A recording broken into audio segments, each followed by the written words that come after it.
Hello, स्वागत है आपका आज की क्लास में। और आज हम करने जा रहे हैं चैप्टर नंबर 3। चैप्टर नंबर 3 आब्यू मैट्रिसेस।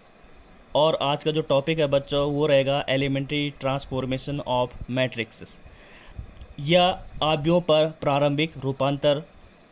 आब्यू रूपांतरण यानी कि जैसे नाम से ही आपको लग रहा होगा यहाँ पे ट्रांसफॉर्मेशन एक शब्द है और हिंदी में बात करें तो क्या है, रूपांतरण है। यानी किसका रूपांतरण? मैट्रिक्स का। क्लियर है? अब मैट्रिक्स का जो बच्चों रूपांतरण होता है वो कुछ नहीं है, एक्चुअली क्या है कि इंटरचेंजिंग क्या है, इंटरचेंजिंग रोज एंड कॉलम, यानी कि पंक्तियों और स्तंभों में क्या करना आपने, चेंज करना है। ठीक है, वो चेंज करने का बच्चों यहाँ पे हमें 6 तरीके मालूम है, जैसे मैंने यहाँ पे लिखा है 6 मेथड या 6 वे से हम उनको करते हैं। तो चलिए बात करते हैं एक एक करके। तो पहला जो है, सबसे पहले बच्चों मैं बात करता हूँ कि अगर आप, मैंने जैसे कहा कि ट्रांसफॉर्मेशन ऑफ मैट्रिक्स का मतलब हो गया इंटरचेंजिंग रोज एंड कॉलम। तो पहला ये है कि अगर आपके पास आई रो और इंटरचेंज करनी है मुझे किसमें, आर जेथ में। ये क्या है, are I interchange R J. इसका मतलब क्या हुआ, इसका मतलब ये होगा आई की वैल्यू कुछ होगी और जे की वैल्यू कुछ होगी। ठीक है, अब इसको समझने का तरीका, इसका मतलब ये हुआ कि चेंजिंग, इसको ऐसे भी लिख सकते हैं हम, चेंजिंग आई थ्रू टू जेथ रो।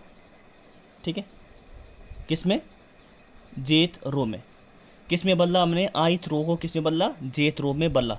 जैसे मैं ये कहूँ आपसे कि एग्जाम्पल, आपके पास बच्चों कोई मैट्रिक्स है, उसके एलिमेंट है 1 2 3 4 5 6 7 8 9। ठीक है, और यहाँ पे आपको इंटरचेंज करना है R1 इंटरचेंज R2। तो इसका मतलब क्या हुआ कि R1 यानी कि यहाँ पे आई की वैल्यू मैंने क्या रख ली, 1 रख ली, और जे की वैल्यू क्या रख ली, 2 रख ली। तो इसका मतलब ये हुआ कि जो R1 यानी कि R1 यानी फर्स्ट रो की बात कर रहा है, और R2 मतलब सेकंड रो, ये वैसे R3 है, ऐसे ये C1 होगा, ये C2 होगा, ये C3 है। ठीक है, तो यहाँ पे आपने जो चेंज करना है, यानी जो आपने रूपांतरण करना है, ठीक है, इंटरचेंज रूपांतरण होगा, लेकिन किसके थ्रू होगा, इंटरचेंज के थ्रू होगा। तो इंटरचेंज किसका करना है, R1 R2 का। तो बच्चों आपके पास जो नई मैट्रिक्स बनेगी वो बनेगी, क्या बनेगी, यानी कि जो आपके पास R1 है वो क्या बन जाएगी, R2, और R2 क्या बन जाएगी, R1 बन जाएगी। तो आप लिखेंगे यहाँ पे 4 5 6 1 2 3, और जो आपके पास थर्ड रो है बच्चों वो सेम रहेगा 7 8 9। क्लियर है? मैट्रिक्स के कोटि पे, ऑर्डर पे कोई चेंज नहीं होगा। मतलब बच्चों ये वही बात हो गई कि जैसे आप अगर कहीं पार्टी में जा रहे हैं, ठीक है, तो जो पार्टी में जा रहे हैं तो भाई आप क्या करते हैं, अपने आप को सजाते हैं, नए नए कपड़े पहनते हैं, कुछ अपना मेकअप करते हैं, है ना, करते ही नहीं करते। तो आपकी जो हाइट है उस पर तो कोई फ़र्क नहीं पड़ेगा। तो वैसे ही यहाँ पे मैट्रिक्स की कोटि पे, यहाँ पे यानी कि जो मैट्रिक्स का ऑर्डर था, ये ऑर्डर कितना था इसका, 3 × 3। अभी भी क्या आएगा, 3 × 3। थोड़ा सा हमने उसमें अदला बदली कर दिया, और किस में की, अकॉर्डिंग टू रूल, जो आपको कंडीशन यहाँ पे गिवन रहेगी उस टाइम। ठीक है, समझ में बात आई, R1 इंटरचेंज R2। ऐसे ही आप बच्चों, इसी में जो सेकंड पार्ट होगा इसका, आप ऐसे भी कर सकते हैं कि CI इंटरचेंजिंग CJ। यानी कि अगर मैं बात करूं कि एक आपके पास एक अनदर मैट्रिक्स है, जैसे मैंने कहा यहाँ पे ABCDEFHKL, कुछ भी मान सकते हैं आप। ठीक है, अब मैं यहाँ पे कहता हूँ आपसे कि CI यानी C1 इंटरचेंजिंग C3, वहाँ पे मैंने R1 इंटरचेंज R2 किया था, आप कुछ भी कर सकते हैं, C1 इंटरचेंज C2 भी कर सकते हैं, कोई फ़र्क नहीं पड़ेगा। तो आपके पास जो नई मैट्रिक्स बन के आएगी बच्चों वो यूँ आएगी। देखो आपने C1 को क्या कर दिया, C3 बना दिया, और C3 को क्या बना दिया, C1 बना दिया। तो आप क्या कर सकते हो इसमें, CFL, और यहाँ पे ये तो सेकेंड वाली जो कॉलम है वो सेम रहेगी, BEK, और ये बन जाएगा आपका AD, क्या बन जाएगा, ADH बन जाएगा। तो बच्चों आपने देखा कि किस हिसाब से हम इंटरचेंज करते हैं। ठीक है, तो ये पहले, जैसे मैंने कहा 6 है, तो पहला और दूसरा ये कंप्लीट हो गया, फर्स्ट सेकंड। अब बात करते हैं थर्ड में। अब थर्ड बच्चों ये होता है कि अगर किसी भी मैट्रिक्स में कि किसी भी रो या किसी भी कॉलम में आप क्या करते हैं कि, यानी एक स्केलर प्रोडक्ट, एक स्केलर क्वांटिटी लेते हैं और उसका क्या करते हैं, प्रोडक्ट करते हैं। ठीक है, तो उसको हम कैसे लिख सकते हैं, जैसे मैं कहूँगा यहाँ पे कि RI एरो, यहाँ पे इंटरचेंज होगा RI एरो KR,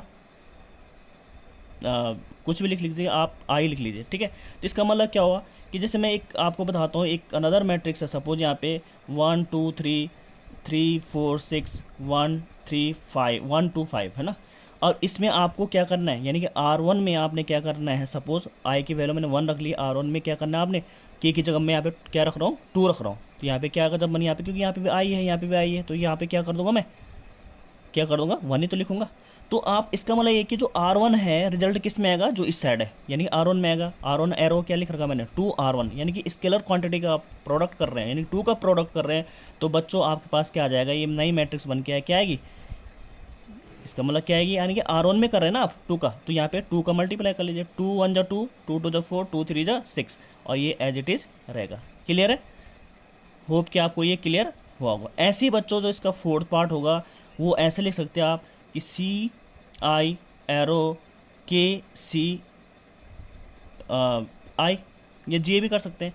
यानी कि अगर मैं C1 में या C2 में किसका मल्टीप्लाई कर दूँ, 3C2, यानी कि C2 में आपने क्या करना है इस बार, इसी मैट्रिक्स में देख लीजिए 3 का मल्टीप्लाई, तो यहाँ पे क्या आ जाएगा, ये तो फर्स्ट कॉलम और थर्ड कॉलम सेम रहेगा। और C2 में क्या हो जाएगा बच्चों, यहाँ पे हो जाएगा आपका जो आपका रिजल्ट आने वाला है वो आएगा 1 3 1, ये तो पहले वैसे रहेगा। और सेकंड में यानी कि सेकंड कॉलम में आपका रिजल्ट आएगा तो क्या बनेगा, चेक कर लीजिए आप, 3 2 जा 6, 3 4 जा 12, और 3 2 जा 6, और 3, ये तो ऐसे रहेगा। ठीक है, क्योंकि इसमें चेंज करना है, इसमें ऐसे आप डिवाइड वाले भी कर सकते हैं, जैसे मैंने 2 किया तो 1/2 का भी कर सकते हैं। तो होप कि आपको ये क्लियर हुआ हो। चलिए बढ़ते हैं, इसका 5th पॉइंट है बच्चों कि अगर कोई भी मैट्रिक्स है, ठीक है, और उसके जो रोज़ के जो एलिमेंट होंगे अगर वो किसी संगत रो के एलिमेंट के साथ ऐड होती है, लेकिन ऐड होने से पहले जो संगत यानी जो करस्पॉन्डिंग रो है उसके साथ किसी स्केलर क्वांटिटी, ठीक है, यानी किसी अदिश का अगर गुणन होता है तो उसको हम किस हिसाब से, यानी कि जो उसका जो नोटेशन होगा बच्चों वो क्या होगा, वो ये होगा कि अगर कोई RI आपके पास कोई रो है, ठीक है, यानी RI एलिमेंट है, मतलब RI क्या एक रो है ना किसी मैट्रिक्स के, वो क्या होगी, उसमें हमने क्या करना है, किसी RI में क्या करना है, RI में क्या करना है, ऐड करना है किसी संगत रोज़ के एलिमेंट को, संगत रोज़ के एलिमेंट को किसके साथ, के स्केलर का मल्टीप्लाई करके। तो ठीक है, तो सपोज मैंने दूसरा रो क्या है, RJ ले लिया मैंने, यहाँ पे क्या ले लिया, RJ, तो उसका नोटेशन बच्चों ये होगा लिखने का। ठीक है, आपके पास ऐसा ऑपरेशन भी आपको जब एक्सरसाइज करोगे आप बच्चों, तो वहाँ पे आपको देखने को मिलेगा कि आपको ऐसा भी अप्लाई करना पड़ेगा। बहुत ही इंपॉर्टेंट नोटेशन है और इम्पोर्टेंट रूल है कि किसी मैट्रिक्स के किसी भी रोज़ में अगर आप किसी दूसरी रो के एलिमेंट को ऐड करते हो और उसमें जो आप संगत रो या जो करस्पॉन्डिंग रोज मैंने बोली उसके एलिमेंट के साथ पहले किसी के का यानी किसी स्केलर का आप मल्टीप्लाई करना चाहते हो तो वो क्या कहलाएगा, आपका के है, तो उसको आप ऐसा शो कर सकते हैं। जैसे आपके पास एक मैट्रिक्स है, एग्जांपल मैं आपको बताऊंगा कि एक मैट्रिक्स ले लेते हैं, जैसे मैंने कहा यहाँ पे 2 5 6 1 2 3 2 3 4, ठीक है। अब इसमें एक ऑपरेशन लगाया मैंने कि R1 ले लेते, चलो ठीक है, आई की जगह मैंने 1 ले लिया, R1 एरो R1 प्लस, जैसे मैंने यहाँ पे देखो इसको देखो सेम लिख रहा हूँ मैं, आई को मैंने 1 लिखा तो 1 लिखो, 2 भी लिख सकते हैं आप क्योंकि यहाँ पे 3 रो तक है ना, 3 भी लिख सकते हैं। और इसमें मैंने 2 का के की जगह मैंने 2 रख लिया और R क्या कर लिया, जे की जगह मैंने रख लिया 2।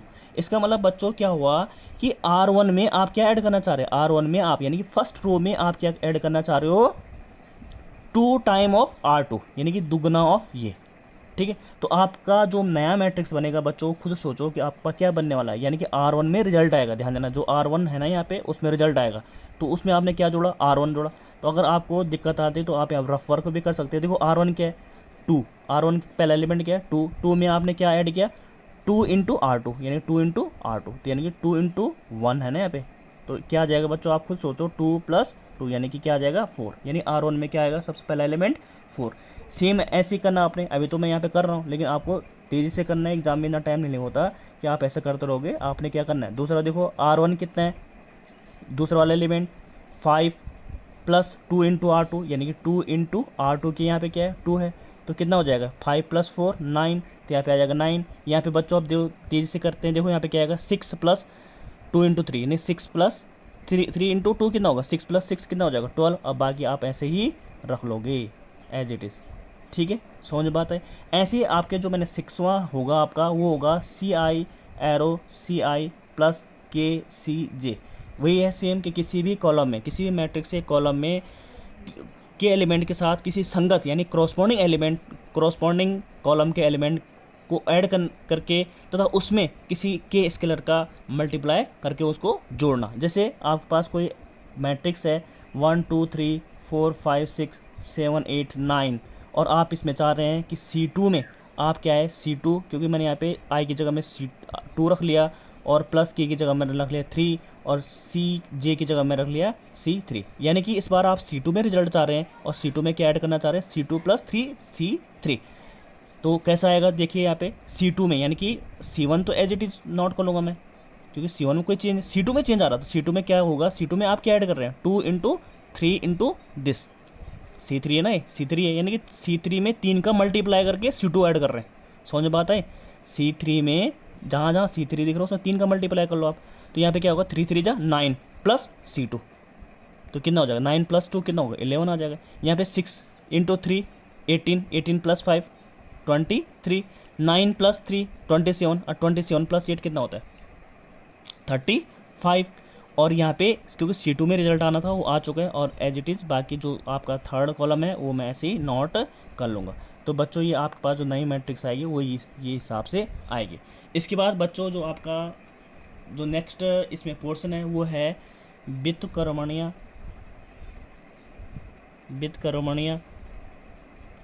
आव्यूह, यानी कि उसे बोलते हैं हम इनवर्टिबल